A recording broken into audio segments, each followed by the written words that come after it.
इस सॉन्ग का नाम है मिजरेरे मेई ड्यूस, जिसका लैटिन मीनिंग है have mercy on me O God. इसे कंपोज किया था इटालियन कंपोजर ग्रेगोरियो एलेग्री ने 1630s में exclusively Sistine Chapel Vatican City में यूज करने के लिए। इस सॉन्ग को सिस्टीन चैपल के अलावा कहीं और ट्रांसक्राइब करना या परफॉर्म करना फॉरबिडन था।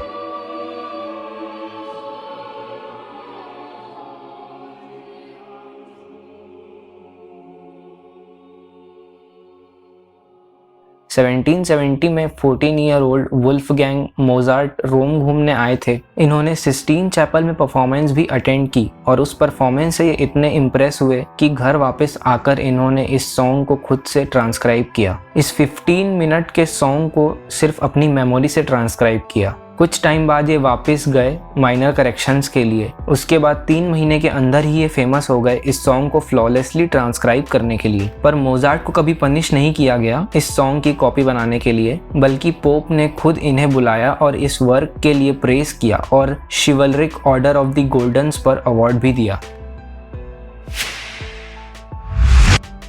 पिछला वीडियो अपलोड करने के बाद मैं ऐसे ही चिल मार रहा था, तभी मेरे लेफ्ट पॉकेट में रखा मेरा फ़ोन वाइब्रेट हुआ। तो मैंने अपना पॉकेट चेक किया, लेकिन मेरा फ़ोन टेबल पर रखा था और उसमें कोई मैसेज भी नहीं आया था, लेकिन वाइब्रेशन फील हुआ था। और ऐसा पहले भी कई बार हुआ है। तो इस बार मैंने सोचा गूगल करते हैं इस चीज़ को। गूगल करने के बाद पता चला कि इस सेंसेशन जिसमें हमें लगता है कि फ़ोन वाइब्रेट हो रहा है पर एक्चुअल में नहीं होता, इसे कहते हैं फैंटम वाइब्रेशन सिंड्रोम। हमारे दिमाग को किसी भी रैंडम चीज़ को देखकर पैटर्न बनाने की या ढूंढने की आदत है, जैसे कि क्लाउड्स में, रॉक्स में या मार्स में। तो कभी कभी हमारा ब्रेन जो एनवायरनमेंट में फेमिलियर पैटर्न्स की इस कांस्टेंट खोज में लगा रहता है, थोड़ा ज़्यादा आगे चला जाता है और हम फैंटम वाइब्रेशन एक्सपीरियंस करते हैं। जब हमारे क्लोथ का फैब्रिक हमारे स्किन के अगेंस्ट रब होता है या हम माइनर मसल कॉन्ट्रैक्शन एक्सपीरियंस करते हैं, तब हमारे मसल्स को गलतफहमी हो जाती है कि हमारा फ़ोन वाइब्रेट हो रहा है, क्योंकि हमारे ब्रेन को आदत होती है कि इस एरिया में कोई भी एक्टिविटी होने का रीज़न फ़ोन का वाइब्रेट होना ही होता है। सिमिलरली जिन लोगों को चश्मा लगा होता है वो कभी कभी कंफ्यूज हो जाते हैं कि उन्होंने चश्मा पहना हुआ है जबकि उन्होंने नहीं पहना होता। यूएस में की गई एक स्टडी से पता चला है कि कॉलेज स्टूडेंट्स में ये सिंड्रोम कॉमन है। 90% स्टूडेंट्स ने इस फेनोमेना को कभी ना कभी एक्सपीरियंस किया है।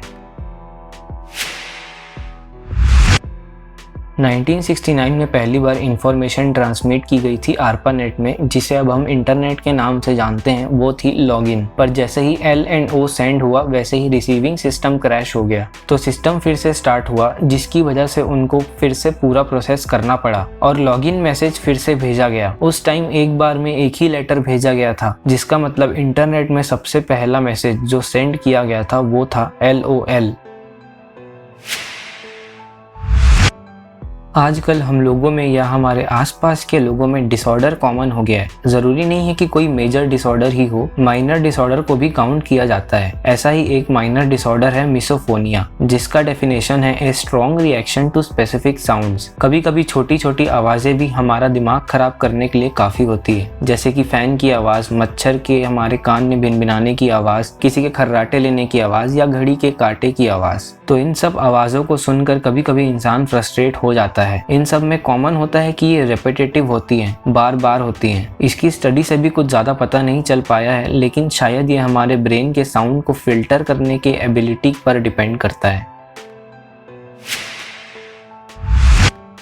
25 मार्च 2020 को इंडिया में कोरोना के कारण लॉकडाउन हुआ। तभी हमारे देशवासियों ने नया वर्ड सीखा, क्वारंटाइन, जिसके बाद से वो चुप नहीं हो रहे हैं। खैर छोड़ो। तो क्वारंटाइन का इस्तेमाल पहली बार शुरू हुआ था 14th सेंचुरी में प्लेग एपिडेमिक से कोस्टल सिटीज को प्रोटेक्ट करने के लिए। इन्फेक्टेड पोर्ट से जो शिप वेनिस आती थी उनको लैंडिंग से पहले 40 डेज तक एंकर्ड रहना पड़ता था। इस प्रैक्टिस को क्वारंटाइन नाम दिया गया, जो कि इटालियन वर्ड क्वारंटा से डिराइव हुआ है, जिसका मतलब है 40 डेज। हमने बहुत से स्टैचूज देखे हैं अलग अलग तरह के, जिनमें से कुछ स्टैचूज में इंसान घोड़े पर बैठा हुआ होता है ये स्टैचूज 3 टाइप के होते हैं, एक जिसमें घोड़े की दोनों टांगे ऊपर हवा में होती हैं, दूसरी जिसमें एक टांग हवा में और एक नीचे होती है, और तीसरी जिसमें दोनों टांगे नीचे होती है। इन स्टैचूज के अलग अलग होने के पीछे उस पर सवार इंसान की मौत की वजह छुपी होती है। जैसे कि दोनों टांगे ऊपर होने का मतलब है इंसान की मौत वॉर में लड़ाई करते वक्त हुई थी। सिर्फ एक टांग ऊपर होने का मतलब होता है उस इंसान की मौत वॉर के बाद वहां लगी चोटों से हुई थी। दोनों टांगे नीचे होने का मतलब होता है उस इंसान की मौत नेचुरल कॉजेस की वजह से हुई थी। कभी कभी जब हम आसमान को देखते हैं तो हमें कुछ सेकंड्स के लिए व्हाइट डॉट्स हिलते हुए नजर आते हैं। मोस्टली सभी लोगों को ये एक्सपीरियंस हुआ ही होगा। इसे कहते हैं ब्लू फील्ड एंटोपिक फेनोमेनन या ब्लू स्काई स्प्राइट्स। ये व्हाइट डॉट्स हमारे आईज में प्रेजेंट व्हाइट ब्लड सेल्स होते हैं। रेड ब्लड सेल्स आसमान के ब्लू कलर को एब्जॉर्ब कर लेते हैं, पर व्हाइट ब्लड सेल्स ने नहीं किया होता, इसलिए हमें ये व्हाइट डॉट्स नजर आते हैं।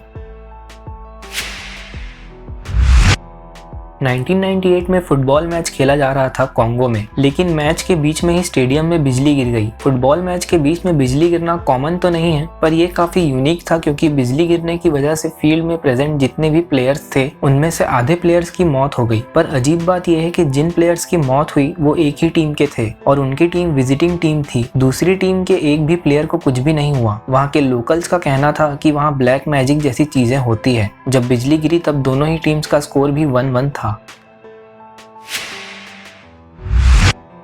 ह्यूमन साइकोलॉजी बड़ी इंटरेस्टिंग चीज है। साइकोलॉजी में सबसे कॉमन क्वेश्चन है क्यों। क्यों एक इंसान सांस लेता है, खाता है, जीना चाहता है या कुछ भी करना चाहता है। साइकोलॉजी ने इन सब का आंसर दिया है और वो आंसर है डोपामीन। डोपामीन हमारे ब्रेन में जनरेट होता है जिसकी वजह से हम कोई भी चीज करने के लिए कैपेबल बनते हैं, जैसे कि thinking, moving, attention, mood, motivation. Rats पर एक एक्सपेरिमेंट किया गया था जिसमें उनकी बॉडी से डोपामीन निकाल लिया गया था। उसके बाद भी रैट्स मूव कर सकते थे, खा सकते थे, लेकिन डोपामीन ना होने की वजह से रैट्स का कुछ भी करने का मन ही नहीं था, जिससे वो बिना कुछ भी खाए भूखे मर गए। बावजूद इसके कि पूरे एक्सपेरिमेंट में उनके सामने खाना रखा हुआ था जिसे वो चाहते तो खा सकते थे, लेकिन चाहना या किसी चीज की इच्छा होने के लिए डोपामीन चाहिए होता है जो उनकी बॉडी से निकाल लिया गया था।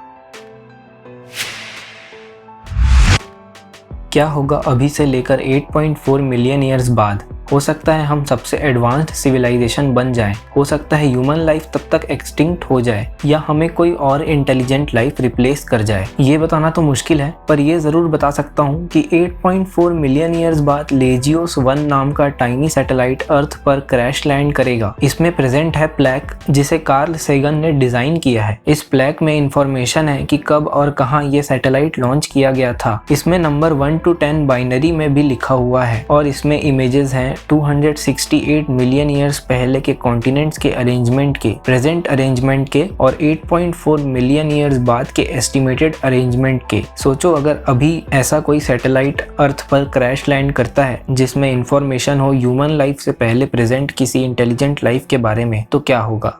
Oh shit, here we go again.